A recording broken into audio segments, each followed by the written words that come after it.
Hello, dear viewers. Welcome to my new lecture. So, in this lecture, I will teach you about shock, its types, diagnosis, and treatment protocols. To start the lecture about shock can be defined as it is a life-threatening condition which is characterized by the hypotension. So, if not treated immediately, so it leads to death. Now, how we will diagnose a shock? Shock can be diagnosed by low blood pressure and with the systolic pressure below 80 mmHg, which is the key sign of shocks. There is weak and rapid pulse, there is rapid and shallow breath, and restlessness and altered mental state. Weakness may be occurs and low urine outputs. So these are also the you can say the signs, symptoms which are reported, but these conditions must be diagnosed.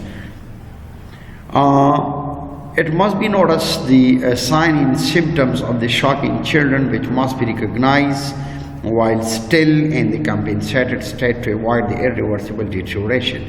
Therefore, the following are the primary steps in the children. There is occur prolonged capillary filling, which is more than 3 seconds.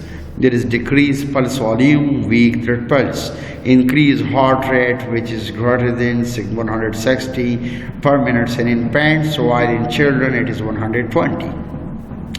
These occur decreased level of consciousness, poor eye contact, rapid breathing, and decrease the blood pressure, as well as to decrease the urine output or the lost signs. And while they can be monitored, the above signs which are more sensitive and detecting shock before irreversible.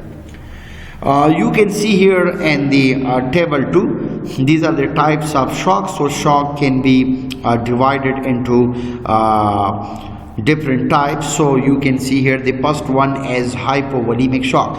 Now, what is hypovolemic shock? So hypovolemic shock, it is one of the most common type of shock, and the primary cause is the loss of fluid from circulation due to hemorrhage, burns, diarrhea, etc. While the additional symptoms which are reported by the different literature, that is weak thread pulse, cold, and clammy skins. While the second one is cardiogenic shock. So cardiogenic shock is caused by the failure of the heart to pump effectively, for example in case of myocardial infarction and cardiac failures. While the additional symptoms which are reported, there is distended neck veins, weak or absent pulses. The third one is septic shock. So septic shock is caused by the overwhelming infection leading to vasodilatations, and the additional symptoms reported are elevated body temperature. While in neurogenic shock, which is caused by the trauma to the spinal cord, resulting in sudden decrease in peripheral vascular resistance and hypertension. While the additional symptoms which are reported, that is warm and dry skin. While the last one is anaphylactic shock, which is occurred due to a certain antigen antibody reactions, allergic reaction to an allergen or a drug, and this is majorly is caused by G antibodies. And the additional symptoms which are reported, that is bronchospasm, angioedema, and urticaria.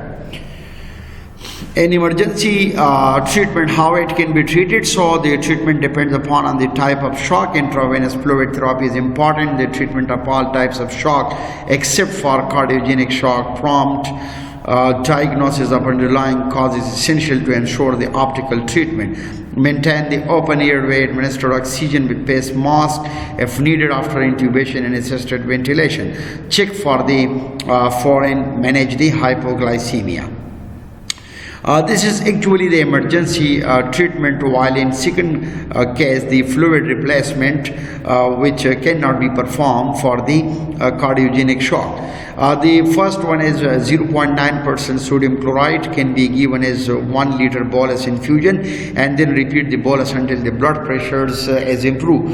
Transfuse blood and plasma expanders and especially in hemorrhagic shock, while in children 0.9% sodium chloride, so 20 mol per kg is slow infusions. It is very important to note it that do not administer intravenous fluid in case of cardiogenic shock, but maintain the IV axis.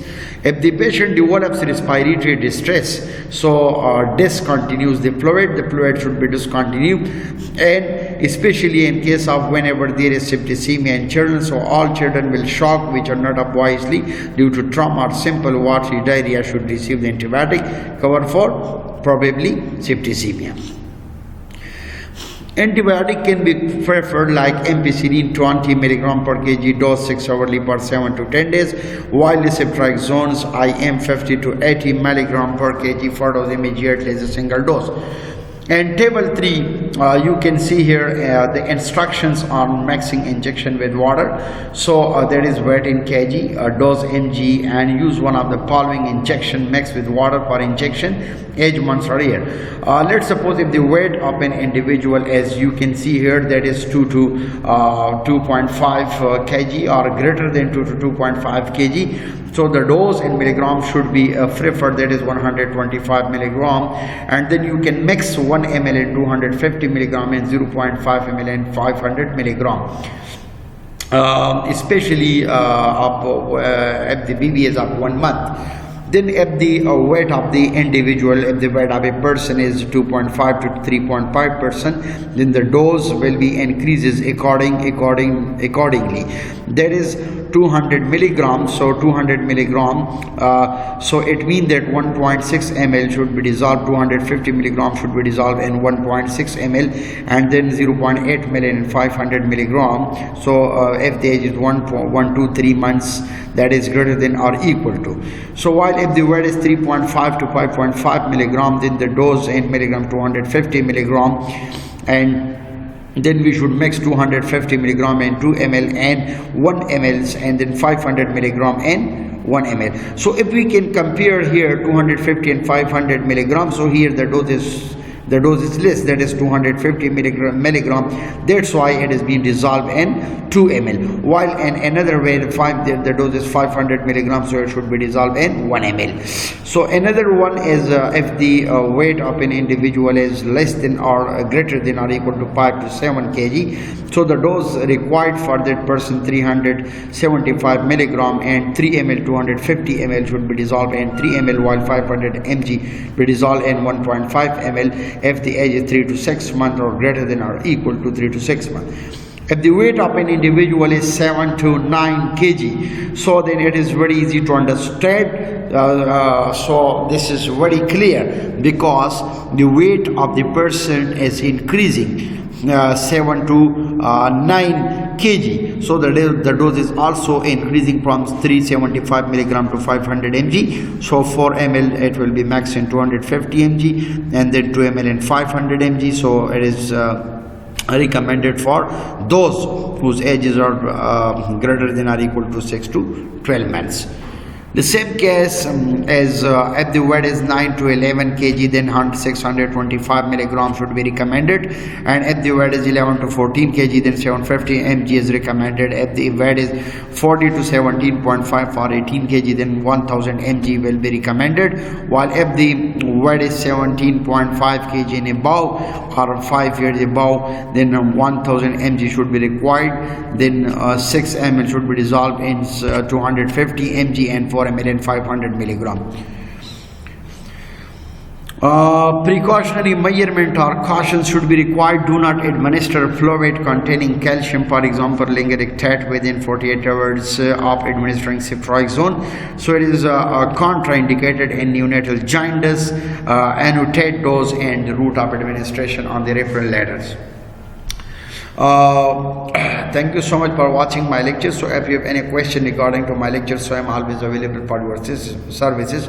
So kindly please subscribe my channels and also press the bell icons for my upcoming lectures. So wish you all the best, and inshallah you will get another lecture about the dehydrations, so which is another clinical conditions. So inshallah we will discuss the overall condition, like its pathophysiology, its clinical sign and symptom, clinical manifestation, treatment, pharmacological, non-pharmacological treatment.